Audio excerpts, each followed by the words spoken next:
Bonsoir à toutes et à tous, heureux de vous retrouver pour la tranche info en direct sur votre antenne Canal 10 Télévision avec au programme de cette soirée Info 10, le journal local et régional qui débute tout de suite.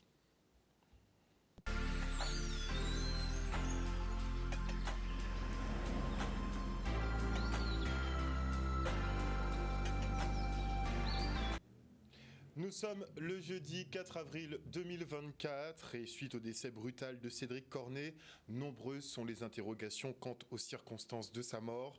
Âgé de 43 ans et sans antécédents médicaux, il a été retrouvé en état de rigidité cadavérique, nu dans sa salle de bain. Une asphyxie alimentaire serait la cause pour le procureur de Pointe-à-Pitre qui a rendu public l'autopsie de l'ex-maire du Gosier.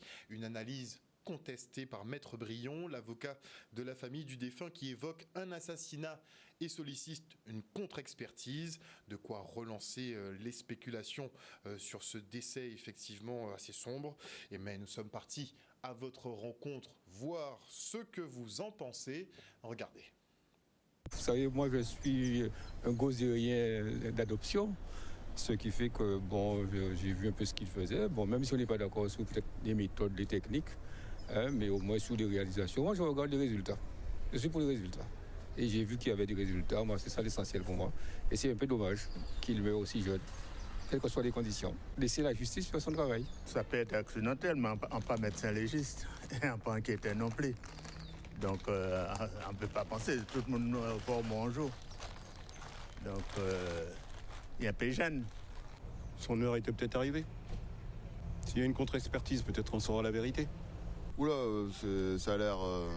ça a pas l'air très... Ça a l'air, la justice a l'air d'avoir dit que c'était accidentel. Maintenant, l'avocat a l'air de dire que c'est autre chose. Je sais pas, c'est assez compliqué. Je vois pas pourquoi on irait assassiner un maire comme ça. Enfin, ça paraît quand même assez disproportionné. J'espère que c'est pas ça en tout cas, parce qu'en tout cas il a fait du bien à la commune, donc c'est vraiment dommage pour nous. Je trouve que c'est triste, mais je sais pas, à la télévision ils ont dit que c'était un accident.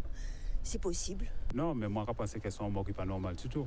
Ouais, c'est un mort qui normalement fait une enquête approfondie pour savoir que c'est du cornet. En jeune, c'est beaucoup, on n'a pas mort comme ça de machin. Ça, non. On sait beaucoup de dynamique qu'on s'est décorné. Non, on ne peut pas. On peut pas quoi ça. Non, on ne peut pas valider ça. Mais je trouve que la mort de Cédric Cornet, il y a quelque chose derrière. Parce que ça m'a fait beaucoup de la peine. Comme dit l'avocat, moi j'ai l'impression que c'est une assassinat. Ils ont assassiné Cédric Cornet. Voilà, ok? Parce que moi, je trouve que la mort de Cédric Cornet, un gars qui est en bonne santé, il n'est pas malade. Subitement comme ça, c'est pas possible. Apparemment, il avait beaucoup d'ennemis. Alors, on se pose des questions. Ah non, je ne m'aventurerai pas sur ce point-là. Ah non, je connais rien. Sauf, je pense pousser proche, c'est louche, là, sa mort est louche, mais je ne vais pas m'aventurer sur ce point. J'ai vu sur les réseaux sociaux plein de... Enfin, ce sont des gens qui ont fait l'enquête avant l'enquête. Non. Mon point de vue sur ça, non. Je laisse la justice faire son travail. Et un juge d'instruction devrait être nommé dans le cadre de cette affaire. Et Maître Brion, donc l'avocat de la famille de Cédric Cornet, insiste effectivement pour avoir donc cette contre-expertise, puisqu'il y a des détails dans le rapport qui ne semblent pas coller selon lui. Et donc il veut effectivement avoir sa contre-expertise absolument. On verra qu'est-ce que le parquet décide. Donc Cédric Cornet, qui par la force des choses a dû céder sa casquette de maire, mais aussi celle de président de la communauté d'agglomération de la Riviera du Levant. Et c'est son ami Loïc Tonton qui prend la suite à la tête de l'EPCI.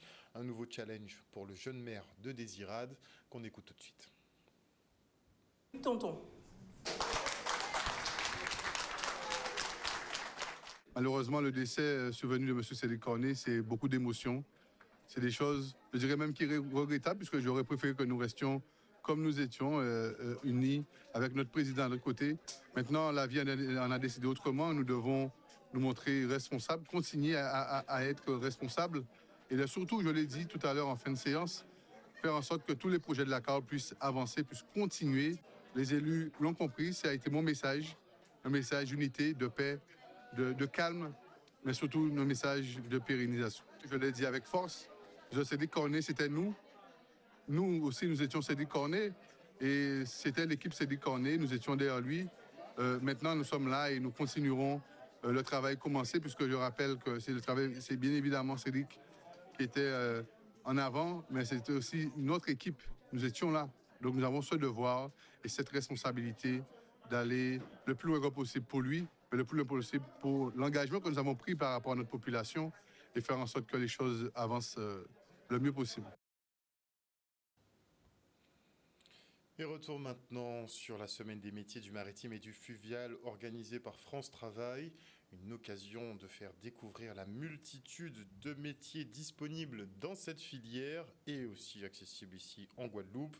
Et aujourd'hui, les jeunes ont visité des entreprises comme la Poissonnerie de Basse-Terre ou le CNRPT. Regardez.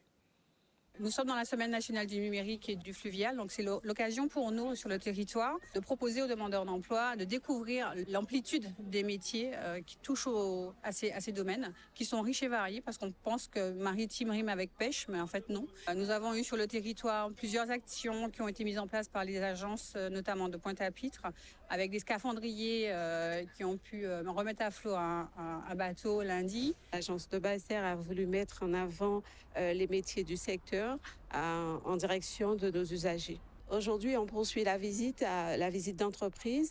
Donc, on a démarré par la poissonnerie de Rivière-Sens et puis le CNRPT, où nous faisons découvrir à nos usagers les différents métiers, notamment du secourisme, du sauvetage et puis tout ce qui concerne le surveillant de baignade et éducateur. Nous aussi, nous pratiquons cette politique d'insertion, d'immersion également à travers ces métiers de la mer. Nous sommes orientés vers des métiers effectivement donc de sauvetage, de secourisme, mais tout ce qui gravite autour, au niveau de la surveillance également. Et par conséquent, nous sommes sur cette base départementale donc, de Rivière-Sens, en face de la mer. Donc nous sommes très très très bien placés pour les accueillir et pour les recevoir toute l'année. Et nous sommes heureux d'être dans cette dimension. Avec cette base, c'est un nouveau tournant que nous prenons et c'est un nouveau cap que nous nous fixons. Et nous sommes heureux de cette ouverture en espérant qu'elle va durer et qu'elle va permettre à un maximum de jeunes Guadeloupéens de pouvoir bénéficier des atouts effectivement que nous offre ce potentiel naturel à ciel ouvert qu'est la mer.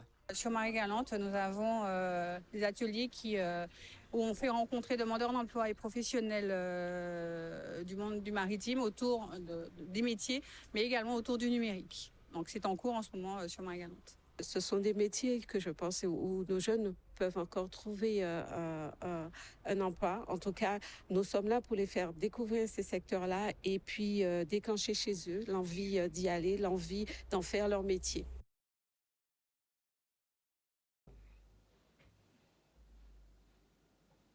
Et on ouvre le volet sport avec l'inauguration du City Stade de Sainte-Rose, un équipement qui porte le nom d'Yvon Santime, entraîneur de foot pendant plus de 30 ans sur le territoire. Regardez. Une fierté surtout pour Yvon Santime, comme je le dis, qui a fait la fierté de Sainte-Rose, des clubs de Sainte-Rose, de DG, de l'USBM, mais aussi de la sélection. Il a expliqué tous les jeunes qu'il a accompagnés dans la Caraïbe au niveau national. Donc pour moi, c'est quelqu'un qui a apporté beaucoup pour la Guadeloupe en matière footballistique. Côté familial, c'est un exemple aussi et beaucoup de jeunes se retrouvent en lui. Donc c'est encore une forme d'éducation sportive.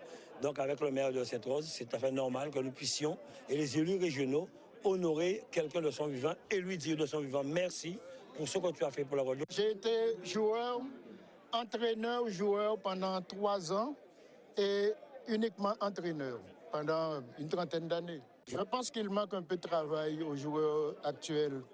Bon, les entraîneurs sont en difficulté parce qu'ils ne peuvent pas faire ce qu'ils auraient voulu, sûrement, parce que les gars travaillent de moins en moins. Ils sont de moins en moins sérieux. Et c'est l'une des raisons qui ont fait que j'ai décidé en 2008 d'arrêter ma carrière, parce que la dernière équipe que j'ai entraînée, j'ai constaté que les joueurs ne venaient pas s'entraîner. Et tout le monde voulait des résultats sans s'entraîner. Je ne vois pas comment est-ce possible. Un bel équipement sportif, nouveau dans sa conception en plus. Et puis surtout situé dans un quartier où depuis 40 ans, des jeunes attendent ce petit stade. Ils ont grandi entre-temps, d'autres sont là. Et je suis très heureux de pouvoir réaliser cet équipement avec la région Guadeloupe. Et puis que cet équipement puisse porter le nom d'Yvan Centime, un homme qui a donné beaucoup de sa personne pour Sainte-Rose, mais aussi pour la Guadeloupe. Je crois que nous sommes aujourd'hui comblés et que Sainte-Rose est content. Et notez que dans le cadre de l'arrivée de Ronaldinho demain à 15h, l'aéroport Paul Caraïbe met en place tout un dispositif d'accueil exceptionnel. Certains parkings seront accessibles gratuitement. Il y aura des navettes aussi qui seront mises en place pour vous faciliter l'accès au site. Il n'y aura pas de limitation de nombre de personnes. Donc tout ce qui est demandé effectivement, c'est de un peu suivre les consignes. En tout cas, ce sera un gros moment de fête au son du K, mais aussi du MAS, puisque Masmoul Massif sera présent sur les lieux. Donc ce sera un gros moment de fête demain à 15h à l'aéroport Paul Caraïbe. Et on s'envole pour le Brésil, puisqu'on a un international qui arrive, mais nous, notre équipe de Canal 10, elle est en ce moment au Brésil. Et Richard Etienne suit nos U16 de football. Les jeunes joueurs ont été confrontés d'ailleurs à un tout autre niveau. Regardez. Nous sommes à Fluminense. Vous le savez, c'est le temple du football brésilien. Forcément, eh bien, là, avec toute la délégation, c'est où on se trouve actuellement. Nous sommes arrivés il y a quelques jours. Alors, Nestor Luce, comment ça se passe? On peut dire que ça se passe très bien. Nous sommes arrivés ici dimanche matin au lieu de samedi matin, puisqu'on a un petit souci à Saint-Martin. Le vol Saint-Martin-Panama avait été annulé. Mais enfin, depuis qu'on est là, je crois que les yeux des gamins ne cessent de briller. Hein. Ils sont en immersion comme vous l'avez dit, dans le temple du football, puisque nous sommes là à l'Académie de Fluminense, qui est un club mythique du Brésil. Ils sont en immersion totale, ils vivent avec les jeunes joueurs brésiliens, ils dorment, ils mangent et ils apprennent le métier de footballeur. Et je crois qu'ils sont très, très, très contents. Quand j'ai entamé le début de match, je me suis plutôt bien senti. La fatigue est venue vers la deuxième mi-temps par rapport au soleil et le terrain qui chauffait les pieds. Et sinon, on a pu bien jouer. On a su pas trop que c'est le but. On a bien défendu. Oui, d'accord. Alors, qu'est-ce que tu retiens vraiment?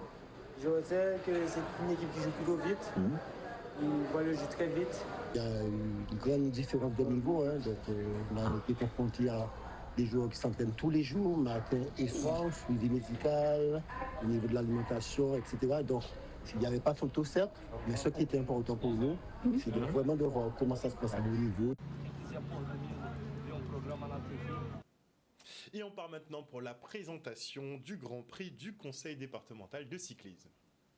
Nous avons dû faire face à certaines difficultés l'année dernière lors du Grand Prix du Conseil départemental, où, comme je l'ai souvent dit, nous étions au mauvais endroit, au mauvais moment, puisque simplement les coureurs étaient en pleine revendication par rapport au comité régional de cyclisme. Nous avons subi cet état de fait-là. Nous avons aussi montré notre désaccord et notre préoccupation par rapport aux courses cyclistes, et nous avons signifié ça au comité régional de cyclisme, parce que les élus du département se sont réunis et d'un commun accord, nous avions pris la décision de ne pas participer au tour et aussi de suspendre toutes nos collaborations avec le comité. Et nous sommes revenus après au mois de décembre à la table de négociation, où nous avons exigé un certain nombre de choses. Le comité a bien compris nos préoccupations et nous voilà de nouveau présents pour pouvoir les accompagner sur les compétitions cyclistes. On a fait une bonne séance de travail avec Guy Losbar et ses colistiers pour partir sur un nouveau format qui va s'étaler sur l'ensemble de la saison, ce dimanche 7 avril jusqu'au 20 octobre prochain, avec de belles compétitions, des étapes de plaine, de montagne, accidentées, pour qu'on ait un beau vainqueur à Capesterre le 20 octobre prochain. Après, on a plusieurs classements pour ne pas dégoûter certains jeunes, parce que vous voyez le niveau avec des moyennes affolantes, 44, 45 de moyenne. Donc il y a des jeunes qui sont en U19 qui ont un maillot qui leur seront dédiés, donc ils vont se battre pour ça.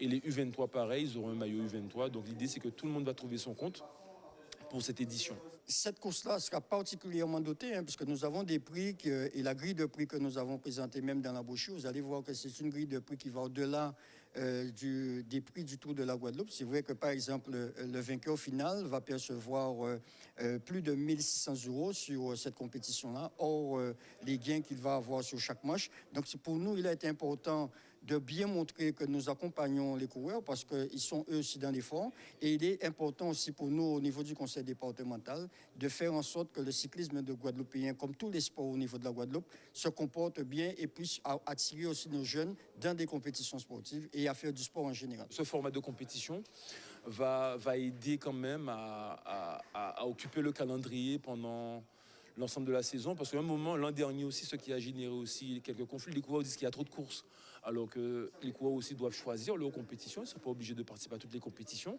C'est pour ça que nous avons fait des manches étalées, ils ont largement le temps de récupérer pour faire un beau Grand Prix du conseil départemental, un nouveau format. Et maintenant, je reçois Véronique Charlos, graphiste et illustratrice, qui est d'ailleurs autrice de la bande dessinée Daraïsan. Elle est en compagnie de Jonathan Dancher. Bonsoir à vous. Bonsoir. Bonsoir. Alors, la première fois que je t'ai reçu donc, pour le volume 1, effectivement, de ta bande dessinée Daraïsan, tu étais toute seule. Oui. Donc, je constate que l'équipe s'est agrandie. Non, il non, était pas du tout. toujours là, J'étais déjà là. Hein. Voilà. Mais j'étais pas en Guadeloupe. Voilà. Ah, d'accord. Ah, donc vous travaillez même à distance. Exactement. Depuis le début, c'est. Alors, présente-le nom. Comme ça. Donc, Jonathan Dancher et vas-y, présente-toi. La plupart des gens m'appellent Bernus, c'est mon nom d'artiste, on va dire. Bernus. Moi, j'écris l'histoire de Daraïsan. Donc sur les idées, les grandes lignes que Véronique me donne, moi j'écris par-dessus. Donc tu es la plume de Véronique. C'est ça. Voilà, c'est ça. Et voilà. Donc j'essaye d'arranger tout ça et de faire une histoire cohérente et qui plaît aux gens. Voilà. Très bien. Alors on va reprendre pour les téléspectateurs qui n'ont pas encore suivi effectivement tes réalisations. Donc qu'est-ce que Daraïsan ? Alors Daraïsan, c'est une histoire d'une héroïne caribéenne qui poursuit et pourchasse des monstres. Et en fait, ces monstres-là incarnent les perturbateurs endocriniens. Et pourquoi on a voulu s'inscrire dans ça, c'est que on voulait permettre aux enfants et même aux adultes d'apprendre le fonctionnement du système endocrinien et comme ça de rendre les choses un peu plus ludiques, un peu plus légères pour que le sujet soit mieux accueilli, etc. Voilà. Alors, pour écrire effectivement sur une thématique comme les perturbateurs endocriniens et rendre ça suffisamment intéressant pour les enfants, on imagine que ça doit être compliqué. Ouais, c'est un peu compliqué, ouais. Surtout que j'étais pas du tout au courant de ce sujet-là. On le traite pas souvent dans les médias. C'est vrai. En fait. Et du coup, premièrement, Véronique, elle m'a sensibilisé sur le sujet. Donc on en a discuté, elle m'a expliqué, voilà, avec ses connaissances, etc. Et donc moi j'essaye de justement rendre ça plus ludique, avec une histoire de, comme on a dit, de super-héros. Donc j'essaye de, on va dire, démocratiser un petit peu le sujet. Je vais pas jusqu'à dire le vulgariser, mais le rendre plus accessible, plus fun voilà. pour les plus jeunes, parce qu'effectivement c'est dès le plus jeune âge qu'il faut commencer à faire attention à ce genre de perturbateurs. Voilà. Et est-ce que c'est accessible aux jeunes ? Est-ce qu'ils peuvent comprendre ? Oui. Moi je pense qu'on a réussi à faire un bon travail là-dessus. Et qu'il est accessible. Même par rapport au retour, on a des retours d'enfants et de parents qui nous disent mon enfant, ma fille l'a pris pour partir à l'école, elle a adoré le personnage. Donc, la représentation, ça joue. Oui. On a des personnages qui nous ressemblent. C'est vrai. Exactement. Et le fait que ça soit une jeune fille qui leur ressemble. Qui parle créole, qui a des grands-parents, Les grands-parents sont de bons conseils ? De bons conseils, exactement, parce que justement, on a voulu que le lien intergénérationnel soit bien présent. Donc, à travers l'histoire, il y a ça. Et aussi, dans la partie, on va dire, un petit peu plus de conseils pour justement pallier un petit peu avec les petites tisanes de mamie, etc. et tout, aux différentes choses que les perturbateurs endocriniens pourront faire. Utiliser nos remèdes grâce. Voilà, exactement, c'est ça.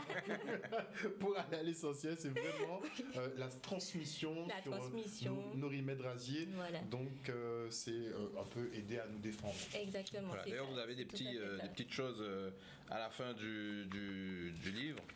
Des petites recommandations. Voilà, des petits remèdes. Donc, je vois qu'il y a le décryptage de la chlordécone. Voilà. C'est ça, ouais. Exactement. Donc, à chaque fois, il y a une histoire avec un perturbateur endocrinien en question, et ensuite on voit avec le lecteur tout ce que le perturbateur endocrinien en question, le monstre en question, fait à notre santé. Et on voit aussi des solutions dans notre quotidien qu'on peut mettre en place pour éviter sa consommation et tout.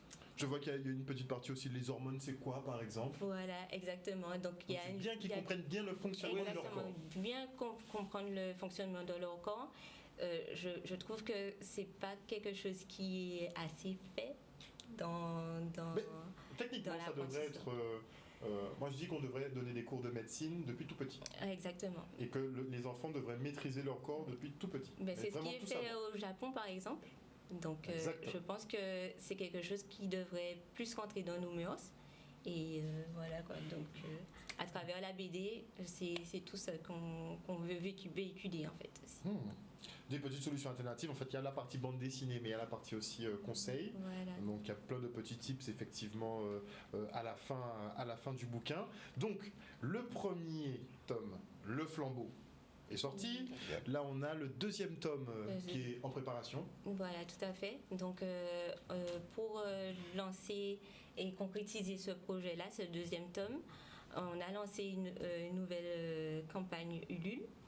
C'est une campagne de crowdfunding pour pouvoir collecter des fonds pour l'impression. Donc, on a commencé il y a quelques semaines. Et là, on arrive... Donc, elle est bouclée. Non, elle n'est pas encore bouclée. Pas la cagnotte. Est-ce que le tome 2, il est bouclé? Il est bouclé. Donc, c'est pour l'impression. Voilà, c'est pour l'impression. Ouais. Donc voilà, on a besoin d'un coup de pouce, donc voilà. Le temps que ça commence à rouler, parce que c'est clair qu'il faut à financer quand même, c'est beaucoup de boulot, il faut le dire. Voilà, surtout quand on est en indépendant, on n'a pas de maison d'édition qui prend en charge toute cette partie. Donc on est indépendant, donc on fait nous-mêmes tout ce qu'il y a à faire. Donc on attend de nos compatriotes de la population de participer justement à cette campagne de crowdfunding, tout en sachant que quand alors ça dépend de combien ils mettent comme don, mais on fait acquisition effectivement de la BD au moins. Pas que donner pour donner. Non, c'est pas, ça peut être donné que donner pour donner, il y a cette option là, mais pour ceux qui veulent acquérir aussi la BD, ils peuvent le faire via la campagne Ulule. Alors, on en discutait un peu plus tôt, c'est que tu traites quand même d'une problématique prégnante ici en Guadeloupe.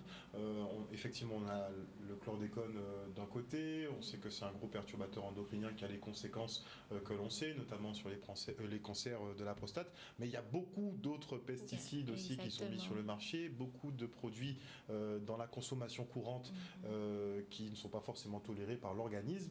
On ne le sais pas souvent. Donc tu es rentré vraiment dans de la pédagogie finalement, de la pédagogie ludique. Donc il y a un intérêt santé publique dessus. Est-ce que tu as déjà fait la proposition aux collectivités justement pour savoir si on pourrait avoir ça à disposition parce qu'on n'a pas beaucoup de BD déjà guadeloupéennes, mais une BD ludique et pédoludique sur les perturbateurs endocriniens, ce serait peut-être judicieux de les placer à l'école. Oui, c'est vrai. Alors, j'en ai discuté un petit peu avec l'organisme de l'IREPS, en fait, qui s'appelle maintenant France... je ne vais pas faire de bêtises. Ils ont déjà changé. Oui, ils ont changé de nom. Ils ont changé de nom récemment. Et en fait, justement, comme le premier tome parle de la chlordécone et qu'ils ont lancé une campagne qui s'appelle Tiriri. Qui s'appelle Promotion Santé. Promotion Santé, tout à fait, c'est ça. Ah mais j'en ai même pas. Oui, voilà. Ok. C'est vrai qu'ils font de grosses campagnes de sensibilisation autour du chlordécone. Autour de la santé et notamment de la chlordécone avec Tiriri et Jaffa.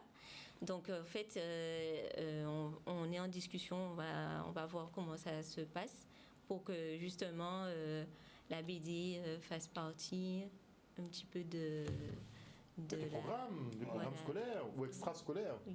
On aimerait bien que ce soit déjà au moins dans les CDI, par exemple des collèges, lycées, et puis après effectivement dans les maternelles, enfin je sais pas. Voilà. Partout. Dès qu'ils apprennent à lire. Voilà, exactement. Mais tout ça, je pense que ça va se concrétiser petit à petit, parce que c'est vrai que pour l'instant, je l'avoue, j'ai pas encore été vers les écoles, les institutions et tout. Mais par rapport au retour, au très très bon retour qu'on a, on a des retours qui nous disent que c'est un ouvrage d'utilité publique. Donc en fait, c'est déjà de bons points. Donc on va essayer de travailler tout ça et je pense que ça va le faire. En tout cas, ça roule déjà. Vous faites un maximum effectivement déjà pour éditer, pour créer, pour éditer vous seul effectivement cette bande dessinée d'Araïsan, à qui on souhaite longue vie. Donc premier tome, Le Flambeau, sorti. Le tome 2 s'appellera comment ? Le tome 2, il va s'appeler Stress Maximum. Et Stress Maximum. Donc vous pouvez aussi nous suivre sur les réseaux sociaux, Instagram et Facebook. Et justement, vous allez retrouver toutes les informations sur nos réseaux sociaux pour nous suivre. Le mot de la fin. Je ne sais pas quoi dire. Merci beaucoup. Merci. Et on voulait vous remercier. Vous remercier à la rédaction, à tout le monde, à vous aussi.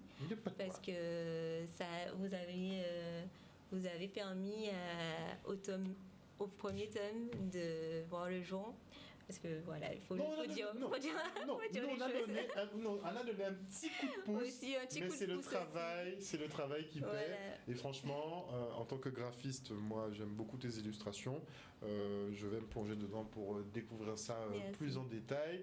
Moi je pense à mon fils, quand je reçois des choses comme ça, je pense beaucoup à mon fils, puisque je veux qu'il apprenne ce genre de choses le plus tôt que possible. Et donc nous on félicite le travail. Donc c'est vraiment à toi que ça revient. Bon, on a aussi Bernus, qui nous fait les scripts et tout, mais c'est vrai que tu réalises un gros travail et j'apprécie le fait qu'il y ait le caractère pédoludique dedans. C'est extraordinaire, c'est super. Merci beaucoup. Et on voulait remercier aussi les personnes qui vont intervenir qui ont intervenu dans le premier tome et dans le deuxième aussi. Il va y avoir des interventions de professionnels qui vont justement donner des conseils. Et voilà, c'est juste ce que je voulais dire. Merci beaucoup. Remercier. Merci en tout cas à vous deux du travail que vous réalisez avec la bande dessinée donc d'Araïsan. Mais c'est disponible où ? C'est que sur commande ? Alors là pour l'instant on peut le retrouver en librairie, la boutique de la presse et à la FNAC aussi. Parce qu'on a de moins en moins de librairies en Guadeloupe. Oui, en plus. malheureusement. Donc, mais on peut le retrouver à la FNAC, Colin et les Abîmes, et aussi dans les boutiques de la presse. Donc le tome 2, donc on peut participer à la campagne participative justement pour le financement du tome 2, donc de l'édition édition du tome 2 de Daraïsan. Ce sera stress maximum. Voilà. Merci beaucoup en tout cas encore pour le travail que vous réalisez d'être venu sur mon plateau ce soir. Alors, comme je vous ai dit, il y a une autre Bible à acquérir. Ça s'appelle le dictionnaire créole-français, n'est-ce pas? Oui, je fais de la pub pour ce dictionnaire tous les soirs maintenant. Alors, on va choisir un petit dicton. On va. Alors, poule kakouvezé akana, yo pas calé en de l'eau ensemble. Même si la poule couve les œufs de la canne, ce n'est pas pour autant qu'elles vont se baigner ensemble. Rendre service n'est pas se compromettre. Passez une bonne soirée à l'écoute des problèmes. Il y a tellement de problèmes dans la journée là sur les réseaux. Non, bon programme sur Canal 10. On se retrouve demain. Bisous tout le monde.